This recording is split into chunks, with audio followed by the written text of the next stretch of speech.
This is Gareth Southgate, and this is the Three Lions podcast.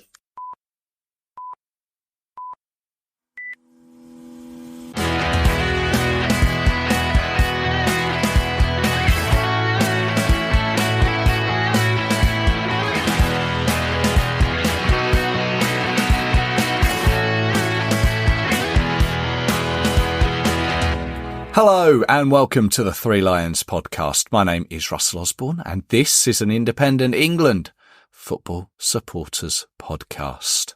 January, almost over, finally. Cold snaps and Stormischer. I hope you came through them unscathed. And I think I've got an episode here that will warm even the coldest of hearts. Stand by as it's coming soon. First though, thank you, as always, for tuning in. Always appreciated. If you've missed any of the recent episodes, they are available at your podcast provider of choice or threelionspodcast.com. I recently spoke with England fan James Harrison about his England journey. You can tune into that, where he's been, the stories he has. If you'd like to share your England journey, by all means, drop me a line, either on social media or threelionspodcast@gmail.com. There was also the episode where I spoke with Marco Cunar, who gave us a guide to those German cities we'll be playing in later this year in the Euros. That one is episode 300. We go through Gelsenkirchen, Cologne and Frankfurt, isn't it? Yes. Serbia, Denmark and Slovenia. I also mentioned recently that I'm planning on a Valentine's episode. I've already bought a relevant programme, so for the research, so chances are I'm going to do it, aren't I? But if you'd like to contribute to it with any England-related romance stories, again, contact me by social media or that email, threelionspodcast@gmail.com. Maybe your eyes met over a beer at the Green Man. Maybe you were celebrating Luke Shaw's goal in the final and found yourself in the arms of your future partner. Maybe not. Whatever. Let me know.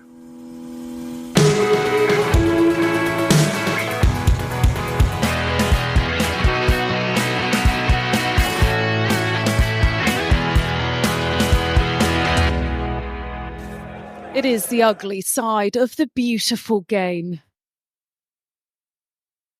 This is what officers face at football matches every week. Our diary of England's Euro 2000 disgrace. This was what England had been building for 2 years, the chance to test ourselves against the best in Europe. Unfortunately, it was the same for our hooligans. In central Brussels, England fans found the Belgian police less laid back than their Dutch counterparts. The snatch squads moved in, and English fans were about to learn the true meaning of zero tolerance. What followed was 20 minutes of mayhem that cost England dear. Plastic tables and chairs were thrown, but the real damage was incalculable. But another major competition had been tarnished, and as a football nation, England was once again the pariah of Europe. Now, over the years, England fans have had a negative reputation that has, thankfully, slowly been worn off, mainly thanks to the good behaviour, home and abroad, of England fans. It'll never be perfect, but thanks to those fans that raise money for charities, lay wreaths for fallen soldiers on foreign soil, or in the case of Cuthbert Ottaway, England's first captain, raising money to return his grave back to a suitable state after it had been left in disarray. There are, of course, lots more good deeds by England fans. But here, I think I have one of the most recent. Now, as human beings, we're all suckers for an animal story, aren't we? I don't think we've covered many on here before, so let's do one. I'd like to welcome to the podcast, Warsaw, an England fan, Lisa. Hello, Lisa. Hello, Russell. It's good to be here. Welcome along. Thank you very much. Seems a bit random to be coming on an England podcast to talk about the lovely Lexo, but Wow. yeah, nice to be here. I think it's something that, I'm really excited to hear about. I think people are going to be really interested. We'll explain who Lexo is very soon, but just give us a little background as to you and England. So my England journey started at Euro 96, really. Only as a young person sort of watching it on TV. I didn't get to go to any of the games. I'm from Birmingham. I remember seeing a lot of Dutch people around Birmingham city centre, not really sort of, just really enjoying it and not really understanding kind of what was going on, but wanting to be part of it, then watching the matches on the telly, seeing the players kind of really belting out the national anthem, and just remember thinking, I really want to go to watch England, when I'm an adult, I really want to go. So I think that's what really inspired me at the time. So my first tournament, just going along to sort of a fan zone and being there, was Portugal, and then Germany, 2006, and various tournaments since then, really. Ukraine, Brazil, France. So yeah, Porto as well for the United Nations. Yeah. So done a fair few now. Put some miles in. Yeah, put some miles in. But then I went to live in Jersey for a couple of years. Okay. Yeah, so with work, and did a couple of years over there. So while I was there, and then a year sort of following that, I had a bit of a gap. So I'm playing catch up now, and obviously there's a massive flurry since doing so well in Russia, really, isn't there? So I'm kind of playing catch up with the old caps. But yeah, love following England. What I love the most about it is obviously the people, meeting the people when you go to countries, and also just experiencing different countries that you wouldn't ordinarily perhaps go to. Yeah. I think that's the fundamental thing for me. So when people say to me quite often, but certainly in the past when we haven't done so well, why do you bother? Why do you spend all that money following England? It's just, you can't put it into words unless you actually do it. It's really, for me, about the experiences that you have, going to see different countries, meeting different people along the way, and that for me is magic. I mean, one of my best tournaments was Brazil, and we didn't even get out of the group, and yet for me that was like one of the best, if not the best, experience of my life. So don't think I'll ever stop, really. I'm sort of, I don't want to give my age away, but I'm well into my 40s, and every tournament comes along and I think, oh, sure, Mexico, America, Canada, maybe that'll be my last, but then who knows? No, we're all hooked. We're all hooked. Well, you mentioned these different countries. Let's go back to North Macedonia, November of last year, game that I went to as well. Lo and behold, I guess when you booked it and looked into it, little did you know how a few lives would be changing. Well, exactly that, really, and I've sort of reflected on it quite a bit since Lexo's arrived, and just how I suppose my life's changed now for the foreseeable future, and yeah, not having a clue really what was in store.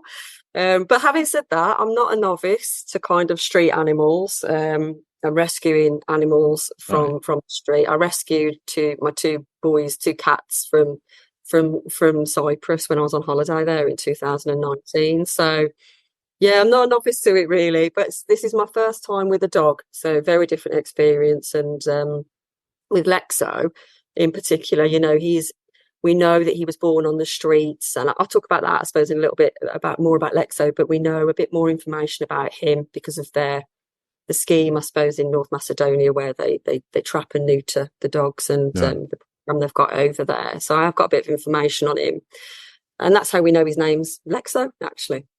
Ah, so it's not a name that you gave to him?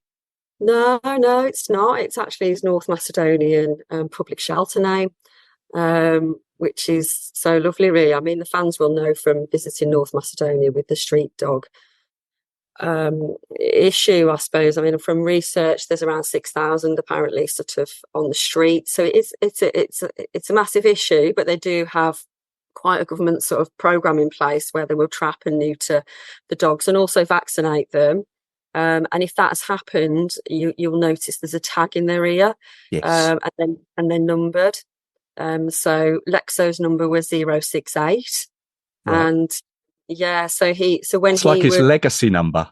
it really is, yeah.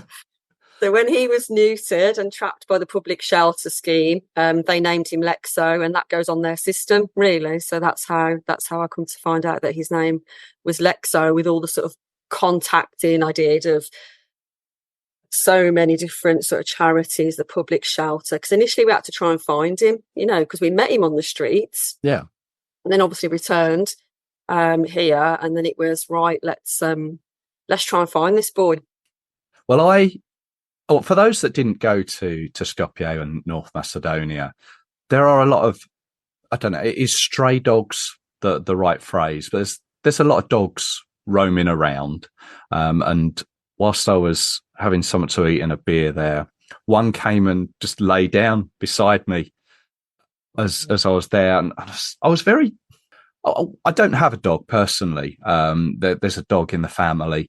So it's not as if I'm averse to dogs, but I was very, was he safe to touch and stroke? So I was a little bit wary. But there's plenty around, and much like when I went into Macedonia from Thessalonica in Greece, again they've got a similar sort of dogs around. But you obviously became attached to Lexo. How did that? But where did you sort of meet? Yeah, so well, the thing is, we went to Kosovo first. So I went along with a friend, Paul. And Paul was, he's been going through a bit of a difficult time really of late. So I'd said to him, why don't you come on an England away with me? Just down tools for a bit, come away. Yeah, you'll have a great time. He follows Warsaw. I know him through work. I know him through following Warsaw. And he said, what are the chances of getting a ticket? I said, well, you won't really get one. You're not even a member, so you won't get a ticket. Lo and behold, he joined on deadline day and he did get a ticket. Oh, really? quite unbelievable, but he did. Wow. Yeah. So it all kind of fell into place. So while I was over there with Paul, we went to Kosovo first, and obviously people that did go to Kosovo and have been to Kosovo know that there's similar sort of situation with the dogs. And so I suppose I come across about 30 dogs really in the time that I was in Kosovo and North Macedonia. And I think with Lexo, initially, what drew me to Lexo was that he was on his own. A lot of the dogs that we sort of come across were, there was a couple around, 2 or 3, and they were kind of in packs, and he just seemed to be on his own. And he was outside the Irish bar, right by the hotel where we sort of collected tickets and whatnot. He was just lying there, and he got his paws crossed, and he just looked so down in the dumps, and like you, cautiously sort of walked past, and there was nothing from him. There was no, a lot of the dogs that I'd sort of perhaps stroked and given attention, they were very, what I noticed in North Macedonia was the dogs were just super friendly. Right. And I suppose that is a survival strategy, isn't it, really, to be friendly to humans? That's what helps them to exist, really, and survive in the world. So, but Lexo was he seemed depressed, he seemed like if he could speak, he would just say, just end my life now. That's how I felt. When I come away, I just couldn't get him out of my mind. But we went and got some food, and we sat down, and Paul said to me, I can't get that dog out of my mind. And I said, I know, it's difficult, isn't it, to see? And, we had a chat about it. And then when we came out, I said, look, if he's there still, let's go get some food or do something. And we come out, and he wasn't, he'd gone. And Paul kept saying, I just can't get that dog out of my mind. And on the way back to the airport in the taxi, I was talking to the taxi driver about the dog issue, and he was saying, a lot of the dogs don't sadly make it through winter. They really do. They really kind of do live day by day, and when the winter kicks in, for sure. And so, that is just the situation really with the dogs. So when we got on the aeroplane, Paul was at the opposite end of the aeroplane, and he came up to me mid-flight and he said, Lisa, I can't get that dog out of my mind. So I said, look, Paul, if you want to do something about that dog, I will help you. I will support you. I will help you. We will raise the funds. We will do whatever we need to do. if you're serious about rescuing the dog, you know, I will help you. So he said, okay, you know, let me have a think about it. And so I thought, we got off the plane, we got home, and I thought, you know what, I'm gonna fundraise and I'm gonna rescue this dog, and I'll rehome him anyway, because I couldn't get him out of my mind. And then Paul said, no, I do want to rescue him. So we went down that road. He did the application to adopt Lexo. We did the fundraising with England Fans, which was just absolutely phenomenal. So just a massive, massive thank you to everybody that did help raise the money. It's you know, always really heartwarming when you try and, you know, fundraise like that for animals. And when I fundraised to rescue my cats, I tried to get £500 in 5 days, and within 5 days I'd got £1,000. So I ended up rescuing 2 of them. Luckily that didn't happen with Lexo, so I haven't ended up with 2 street dogs. But yeah, no, then Paul sort of, you know, he understandably had reservations and apprehensions about, you know, this is a street animal, you know, what are the difficulties going to be? And so he sort of said, look, I don't think I can go through with this. And I felt really committed to Lexo. I was already invested. I was already heavily invested at this point. So, I got in touch with the charity and explained the situation and said, look, you know, I'm really keen to still rescue this boy, and obviously spoke to my partner, who was supportive of that. Because it's such a massive, massive, you know, I don't underestimate for a second the investment and the time and the commitment that it would take really for Lexo. So yeah, we had a really good talk about it and decided let's go through with it, and here we are. Wow. So I've got some silly questions, I guess. I mean, my silly question is there a language barrier? Well, somebody commented, didn't they, on the forum, and of course he doesn't even know his name. You know, he's turned up. He doesn't even know. Obviously, there's no commands that he knows in English. Yeah. He doesn't know his name. He doesn't respond to his name. It's today. I was so super proud of him. We're into day 10, and you know, the support that I'm getting through the charity Paupers in the Rough, and it's quite phenomenal. It is daily input, you know, and I've got a call straight after this at 2 p.m. with a behaviourist, you know, and they're just so super, super brilliant. I can't praise them enough. And yeah, they're teaching me really how to sort of try and develop that relationship with the street dog, because this isn't your average kind of dog or puppy coming into your home. But then having said that, that doesn't mean you can't retrain, you know, his brain. You can't, you know, his brain's maladaptive just like ours, you know, it's just going to take a bit more time. So yeah, it's today I was so super proud of him because, you know, hand feeding him and saying his name, Lexo, and he looked at me immediately. Whereas before it's been taking 10, 15 times, you know, and then he glances, but you don't feed him until he literally gives you eye contact. And so today it was like time after time after time, Lexo, and he looked straight at me, you know, and then food. So yeah, it's slow progress, Russell, slow progress. What type of dog is he? Well, do you know what? I am having him DNA'd, so we will know that shortly. But I don't know how you pronounce it, but the charity did tell me it's spelled Sarplaninac is what they think is the majority breed. Right. So that's a shepherd dog breed. It's bred for mountains, and you know, they're kind of working dogs, but so a bit guardy at times. Now, obviously, he's been assessed over there. You know, they do a fantastic job. He spent 6 weeks at the vets. Right. There have been assessments with him around his suitability to come and live in a family home, his suitability to be around cats, his suitability with other dogs and strangers.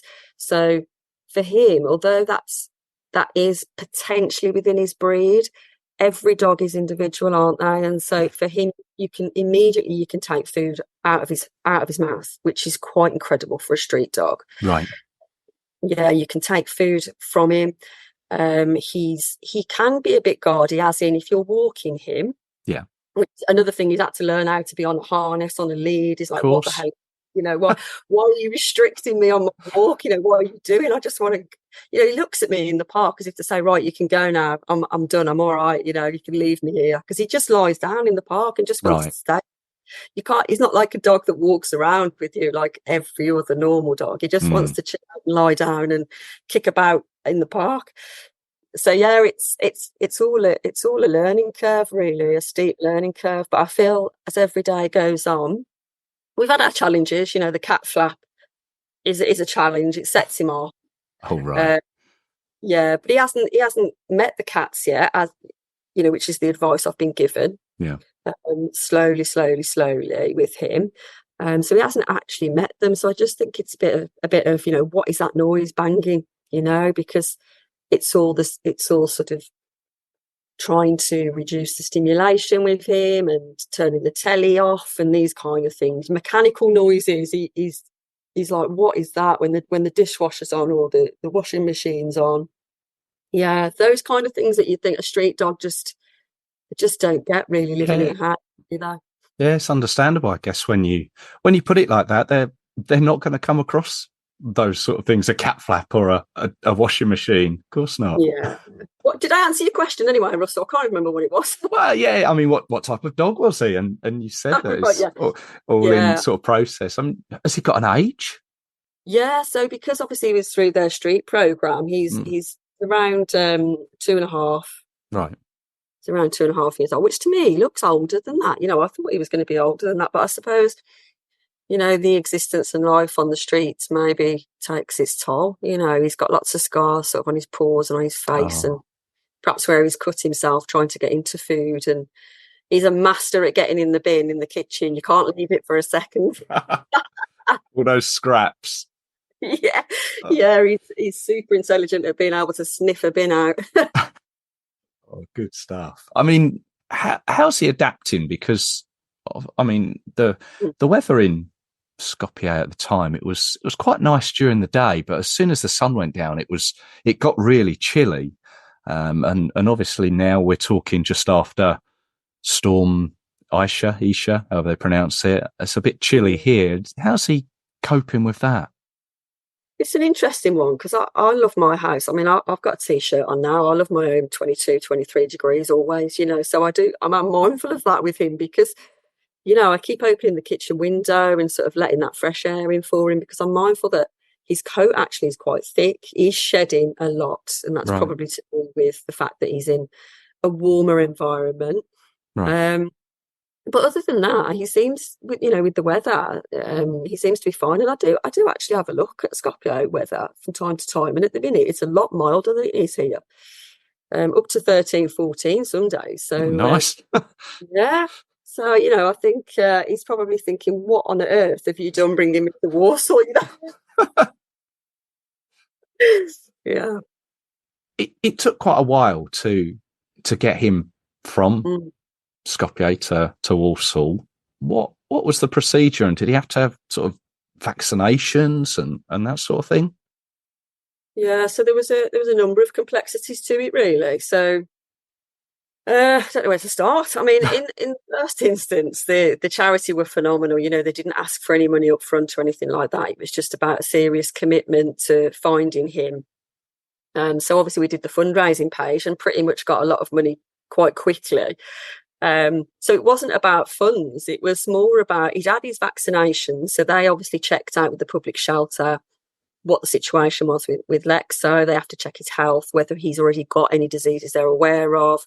There are particular diseases they won't let the dogs travel. If they fail their assessments, they some dogs they will say they're not suitable, potentially, but that doesn't happen very often at all. But there are dogs that, like the dump dogs, the dogs that live at the dump, the rubbish tip, and there are dogs, sadly, that are in those situations where they would say, they can't come over. But for Lexo, he'd had his vaccinations. He was pretty much good to go.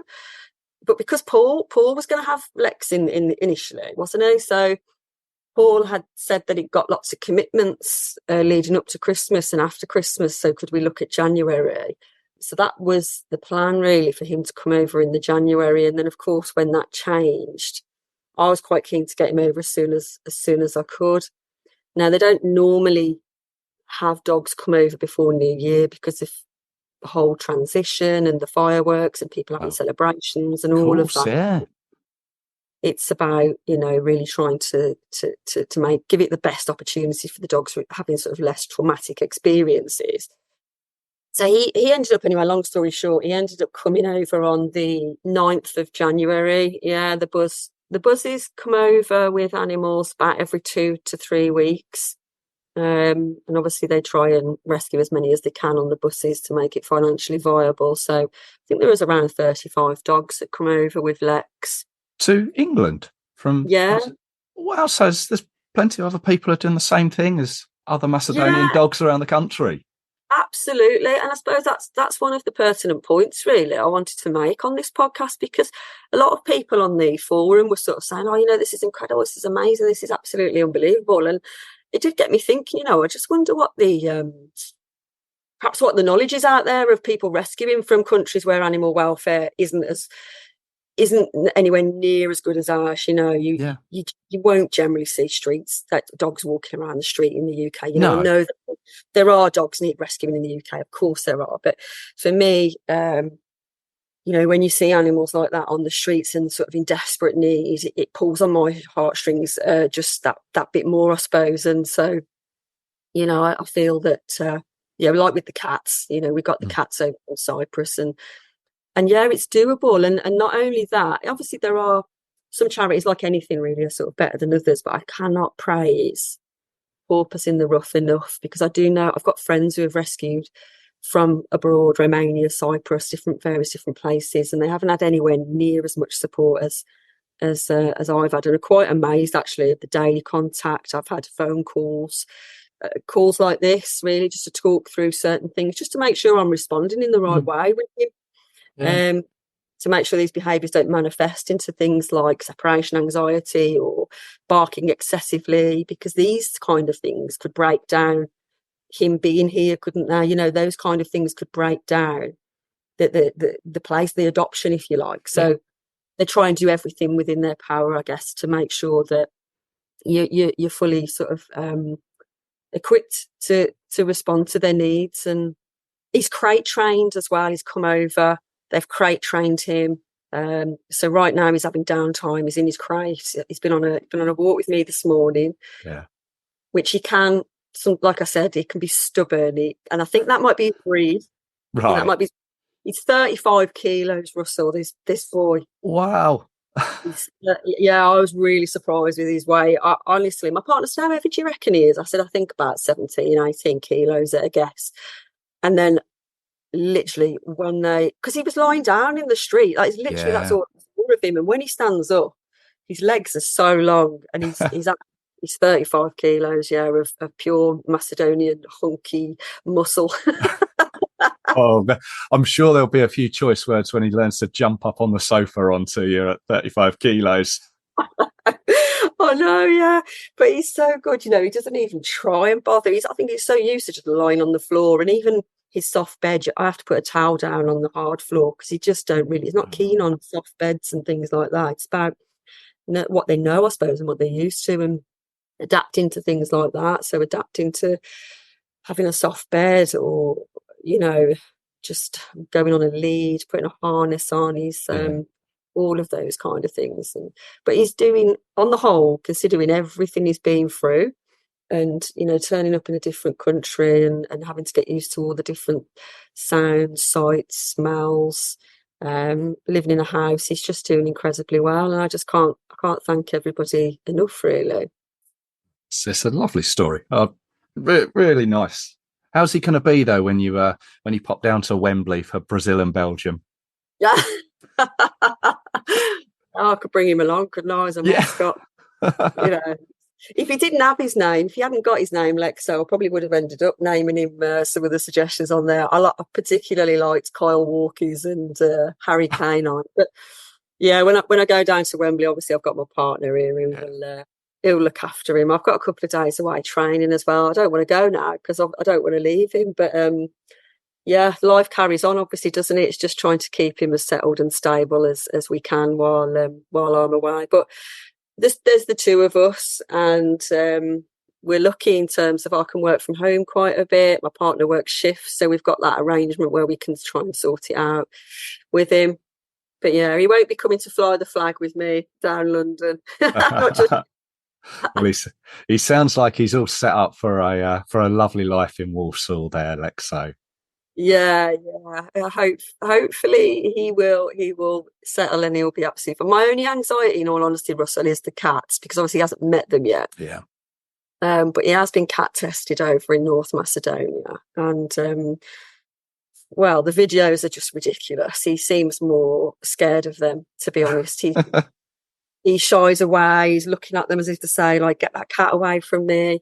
And they've tested him with a few cats. So it all looks very positive, but they did say it can be different when you get to a home environment, because obviously then that becomes something to guard, doesn't it? You know, your home environment. So we'll see how that goes. But we've got support from the behaviourist and the charity, who have been phenomenal.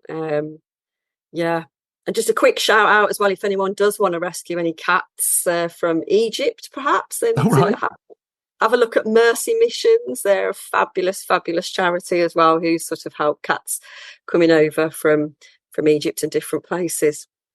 Just wanted to give them a shout out for the cats. Absolutely. Great stuff. I'll tell you what, well, I'll take some of the websites and the organisations from you, and I'll post them up alongside this. Lisa, thank you very much for your time. I wish you and Lexo all the best for a long, healthy life there with you. Yeah, thank you so much, Russell. Thanks for the chat.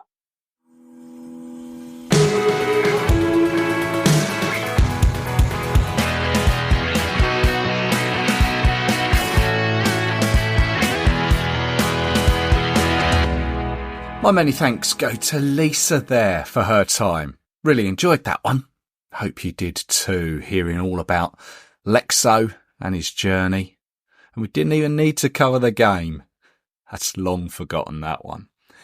I have to be honest, I wasn't aware of the charities that do all this work on behalf of the dogs and cats. So just to reiterate some of those organisations that Lisa mentioned: paupersintherough.com, PAWPERSINTHERUFF.com. If you'd like to donate on behalf of Lexo, you can do so there. And also Mercy Missions, who are dedicated to helping save abandoned, injured and abused cats in Egypt and finding them loving forever homes here in the UK. Give them a Google, Mercy Missions.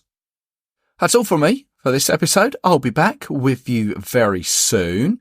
I'm hoping to take a look at all the England-related January transfers that have taken place during this winter window, and also speak with another author who has taken pen to paper and written a book all about England. I hope you can join me for it. Until then, take care of yourselves. Cheers.